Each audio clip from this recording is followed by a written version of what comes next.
we also have this capacity to distort it and be seduced. And we're going to say, man, I'm going to take my life into my own hands.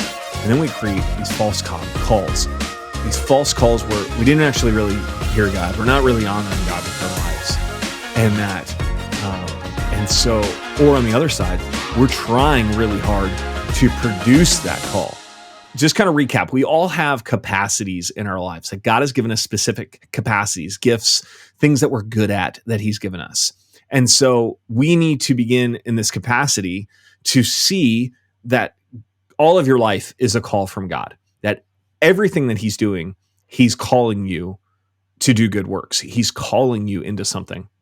And so this is where we're going to ask constantly, like, God, what are you doing? So we're frustrated. We're having a hard time. Like, God, what are you doing? And I think about like our, like this whole year, we just keep getting hit with bill after bill. I ended up in the hospital for 2 days. Like it's just been rough. And today our check engine light went on one of our cars and the car was shaking. We had to get it towed to the mechanic. So I'm like stopping. I'm going, okay, I'm frustrated. Like, God, what are you doing? And that's where I have to ask that constantly. It's pretty shameful that you had to go to the hospital just to take a 2-day vacation, man. Yeah, it was super lazy of me, right? Just sitting down. Yeah, I had this lower abdominal pain, and it just kept getting worse throughout the day. And I was driving, and I passed the ER. I was just going to stop and like get some like over the counter medicine. I don't know what you get for excruciating abdominal pain, and I called Julie. I said, hey, can you look up which side an appendicitis is on? I think it's on the right. My pain's on the left. And she's like, I will look this up, but you are going to the hospital if I have to look this up. And I'm like, yeah, that makes sense. Okay, I'll go to the hospital. So, so I had a massive infection in my stomach and down in my gut, and put me on antibiotics and doing better. But you know what they say about, colon problems, they get you in the end. So never an end to the butt of those jokes. All right. So we have a responsibility to respond to God. And so we can think about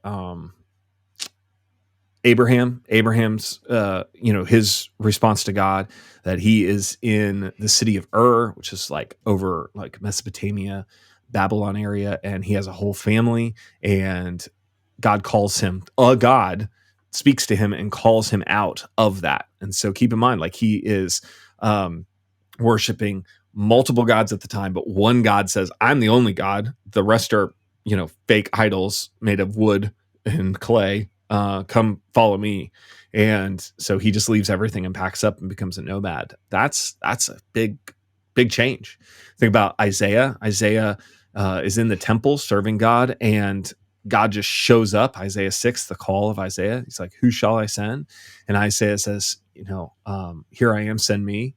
And he says, I'm a man of unclean lips. And some scholars believe what he's actually saying there is that he was a priest. And since he was a priest and the people were serving false gods, that he was actually giving sacrifices to false gods. Unclean lips, you would kiss these idols. And so if he's a man of unclean lips, or he had taught false things, that, and so God comes, the angel comes and cleanse him with a hot burning coal. And so he's saying, here I am. So we want to say yes to God. And the New Testament, we think about Mary, that, you greetings, you are highly favored. And like, she's like, oh, kept that in her heart. That troubled her. But she said yes to God. Like, I am your servant, whatever you want to do. And so that radically changed her life, obviously. And so we want to say yes to God. So we have a responsibility to see all of our life as a call from God, whatever you're doing, good and bad. And then we have a responsibility to say yes to God in whatever capacities we find ourselves good at. But we also have this really natural capacity to distort God's call and to mess up what he's calling us to do. And so we have a lot of freedom. And Paul talks about this in Galatians 5:13. He says, for you were called to freedom, brothers and sisters. Only do not turn your freedom into an opportunity for the flesh. So the flesh is that sinful side. So we have freedom from the Spirit, but Paul's saying, don't turn that into this opportunity to now sin, but serve one another through love. So while we have the capacity to see all of our life as a call from God, and we have this capacity to respond to God and what he's doing, we also have this capacity to distort it and be seduced. And we're going to say, man, I'm going to take my life into my own hands. And then we create these false calls, these false calls where we didn't actually really hear God. We're not really honoring God with our lives. And that, and so, or on the other side, we're trying really hard to produce that call. And so we have like this willfulness, and the will is, we've talked about the will in other episodes, where the will is just so strong that I want to say yes to God. So I need to make this work. And I'm going to try really hard to make this work. And the truth of the matter is that no, a lot of following Jesus is about surrendering. There's a book called Surrender to Love, and he makes an analogy about floating, that if you're going to, and I think I've mentioned this before in the podcast, but like if you're going to learn how to float, yelling at somebody to try harder usually just makes them sink. And so you need to just relax and let go. But a lot of religion is built around trying harder. And Dallas Willard calls this the gospel of sin management, that we think Jesus came to save us. So I'll take it from here, and then I'll perfect myself in the power of myself. And then I fall so short. Well, I know we have had some conversations before along these lines where people try really hard, and let's say they are working in ministry. They're trying really hard. It's not working out for them. And they kind of see that maybe I'm not really, good in this position. So now I'm called to something else. And it almost feels like it's a cop out sometimes to get out of something that either they weren't performing well at, or they were uncomfortable in the situation, whatever it is, we just, and that, more so my words. And you were like, yeah, I can see that. But yeah, well, I think, unfortunately, I think a lot of people go into full-time ministry because they think they're honoring God more from that. And so like we have that willfulness, but we have willlessness, right? Where I feel defeated from missed opportunities.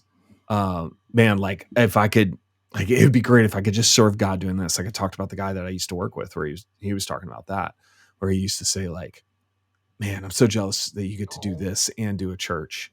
And so it's like, man, you're not serving God now. So why do you think going into ministry to do that? And unfortunately, there's a lot of guys that are in ministry, and girls who are in ministry because they couldn't cut it anywhere else. They couldn't do anything else. And so they underperform in their jobs, and the church is too nice, and they're ineffective because that is not the capacities that God has given them, but it is where they're comfortable. And far too often we worship our comfort more than we do God and our call. Yeah. There's one thing I've learned about being a Christian is that you kind of have to get comfortable in being uncomfortable, because God is going to ask you to be uncomfortable a lot of times. At least that's been my experience. No, whether it's picking something out of my life, it's just like, hey, you really need to work on this because this is not honoring to me.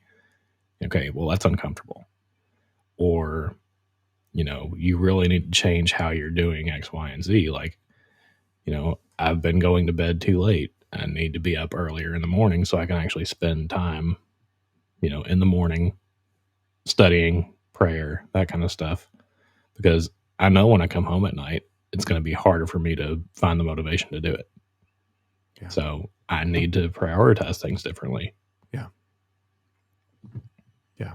What do they say? Like how does the saying go? Where you're getting the results that your system is set up for. Like you're perfect. Mm-hmm. Your system is perfectly set up to give you the results you're currently getting.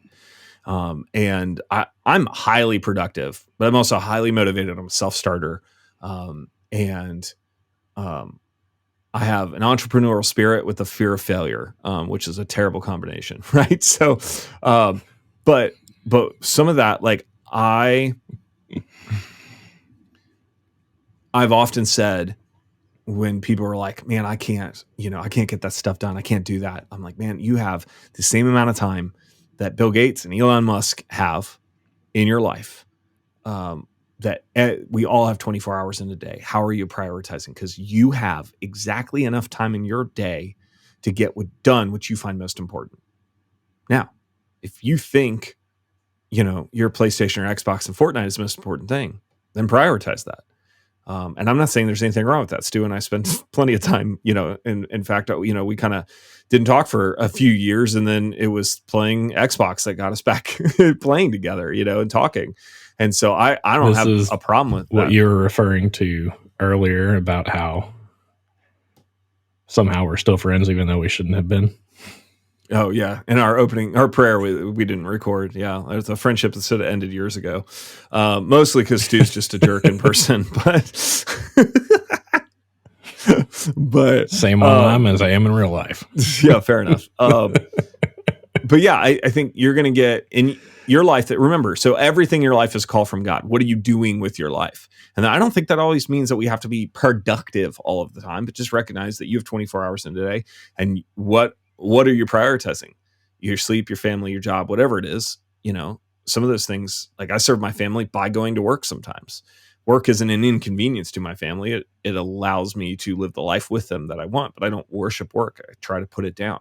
But I'm also probably addicted to my cell phone, right? And so, my kids will see that and be impacted that. So there's things I can do better, and so that I can realize, like, oh, God is calling me. What's He called me to? My wife and my kids. What's He called me to? My multiple jobs that I pull down. What's He called me to? My church family. What's He called me to? My friends. What's He called? Like, everything. There's an opportunity to live out God's call in traffic.